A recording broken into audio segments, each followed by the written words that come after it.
dân thơm thơm mỏng á nè. Ừm. Ừm. Ừm. Ừm. Ừm. Ừm. បបរគ្រឿងអភិជនបបរគ្រឿងតុកកាអ្នកណាថាតតមានលុយច្រើនតតអ្នកមានតតអភិជនបានធ្វើបបរមកមុខនេះហូបបានណាបងប្អូនកុំបាច់ភ័យមានលុយតែត្រឹម20000 25000ហ្នឹងក៏អាចធ្វើបានដែរបងអូនបើនិយាយពីគ្រឿងក្រៅវិញក៏អត់មានអីថ្លៃដែរពុកម៉ែបងប្អូនសម្រាប់បង្គានាងខ្ញុំទិញអស់10000ហើយសាច់ជ្រូក3ជាន់នាងខ្ញុំទិញអស់3000បង្គាយឺហឺទិញអស់2000ហើយដុំសុកខ្នុរចំនួន500រៀលចំនួន1ដុំផងដែរហើយសម្រាប់សិតបើយើងសិតក្រៀមហ្នឹងគឺនាងខ្ញុំទិញមួយកញ្ចប់ហ្នឹងគឺ1000រៀលបងប្អូនហើយក្រូចហ្នឹងគឺ2ផ្លែ500ហើយនៅមានជីគេថែមឲ្យពុកម៉ែបងប្អូនអញ្ចឹងណាបងប្អូនកុំភ័យមានតែ20000 25000គឺអាចធ្វើបបរគ្រឿងមួយមុខនេះហូបបានហើយណាបងអូនហើយឥឡូវយើងមកមើលពីរបៀបធ្វើជាដំបូងនាងខ្ញុំដាក់ខ្ទះឲ្យក្តៅហើយដាក់ឆ្នាំងឲ្យក្តៅហើយដាក់ប្រេងឆាចូលរួចហើយដាក់ខ្ទឹមរំលីងបំពងឲ្យឡើងឈ្ងុយហើយនាងខ្ញុំដាក់អង្ករចូលយើងឆាច្បល់ឲ្យវាឡើងឈ្ងុយអង្ករនិងខ្ទឹមចូលសព្វគ្នាហើយយើងចាប់ផ្ដើមដាក់បង្គាយឺហឺចូលផងដែរចំណែកឯបង្គាយឺហឺបើយើងហ្នឹងគឺយើងយកទៅត្រាំទឹកលាងវាឲ្យស្អាតរួចហើយនាងខ្ញុំបានដាក់ផ្សិតសម្រាប់ផ្សិតនេះគឺយើងយកទៅត្រាំទឹកដូចគ្នាត្រាំទឹកឲ្យវារីកសិនហើយយើងយកទៅហាន់ស្ដើងល្មមហើយយើងដាក់លីងជាមួយនឹងអង្ករជាមួយនឹងខ្ទឹមរបស់យើងបន្ទាប់ពីយើងបានលីងខ្ទឹមគ្រឿងក្រៅរបស់យើងរួចរាល់ហើយនាងខ្ញុំបានចាក់ទឹកមួយល្មមបងប្អូនដាក់តាមចំណង់ចំណូលចិត្តបងប្អូនចង់រាវខ្លាំងបងប្អូនដាក់ច្រើនទៅណាបងប្អូនតែនាងខ្ញុំដាក់តាមបរិមាណឆ្នាំងនាងខ្ញុំបន្ទាប់ពីយើងបានដាក់ទឹកហើយនាងខ្ញុំបានដាក់ដុំស៊ុបខ្នុរមួយដុំចូលរួចហើយយើងដាក់សាច់ជ្រូកចូលផងដែរបងប្អូនហើយសម្រាប់ប៊ីចេងនេះខ្ញុំដាក់1ស្លាបព្រាកាហ្វេហើយស្ករ1ស្លាបព្រាកាហ្វេដូចគ្នាហើយនេះគឺជាសាច់ពៅបងប្អូនសម្រាប់សាច់ពៅបងប្អូន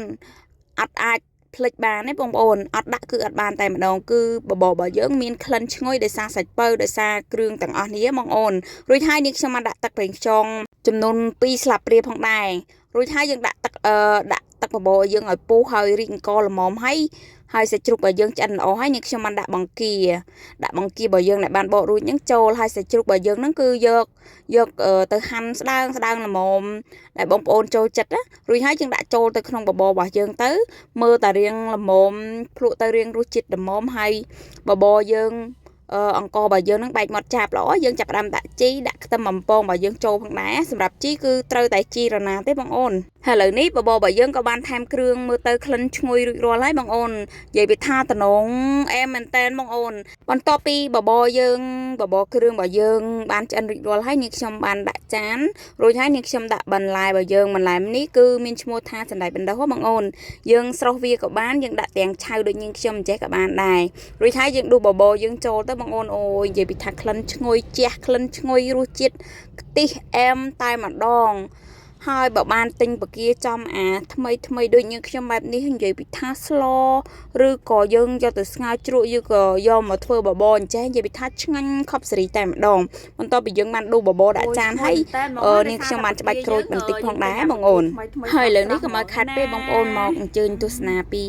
ការហូបរបស់នាងខ្ញុំទាំងអស់គ្នាថាឆ្ងាញ់ប៉ុណ្ណាតែម្ដងណាបងអូន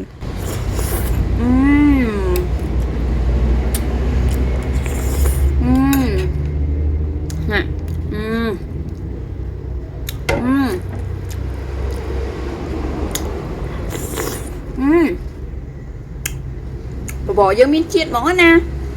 លក្ខណៈថាវាមានជាតិខ្ទិះតែម្ដងណាព្រោះដោយសារតា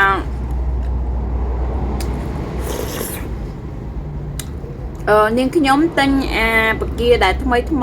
ថ្លាស្រស់តែម្ដងណាទិញបកាដែលគេលោតផ្លោកគេដាក់ខ្យល់អុកស៊ីសែនអញ្ចឹងណាណែបងអូនមើលបកាធំល្អហ្មងណាបងអូននេះមើលនេះវ៉ាវអូយ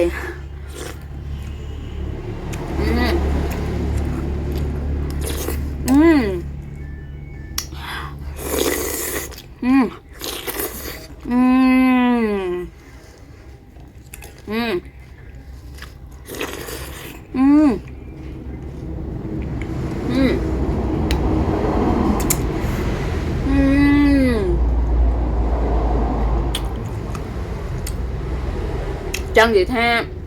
bòនេះnhưngខ្ញុំមានវីដេអូឲ្យបងអូនមើលដែរ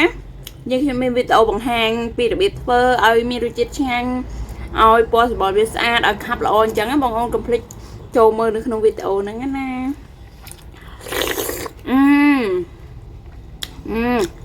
ាយកពីថាបកាយើងធំធំហ្មងណា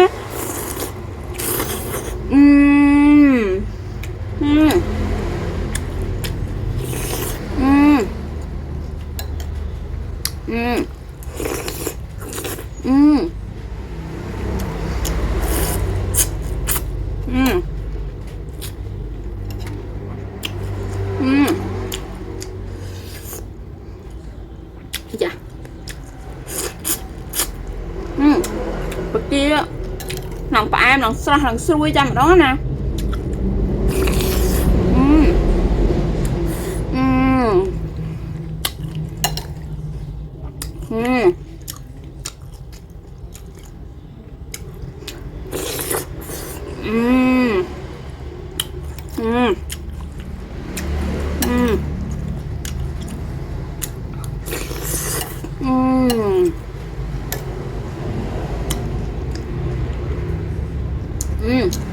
chẳng vậy tha miên chiết mà tao lại tha biết nhanh mà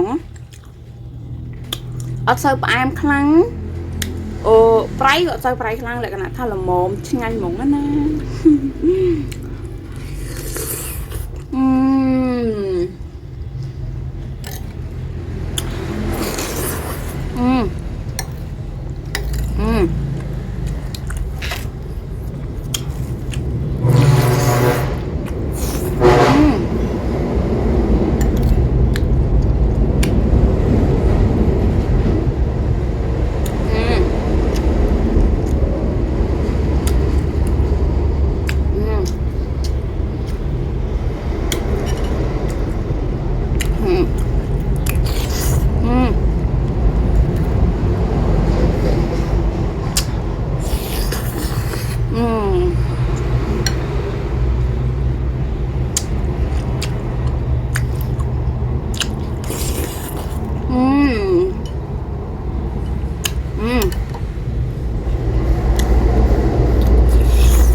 nhanh mỏng á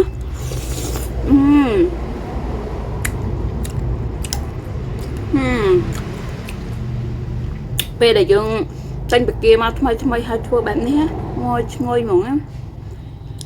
ngồi hết nhanh đôi chết em thế đó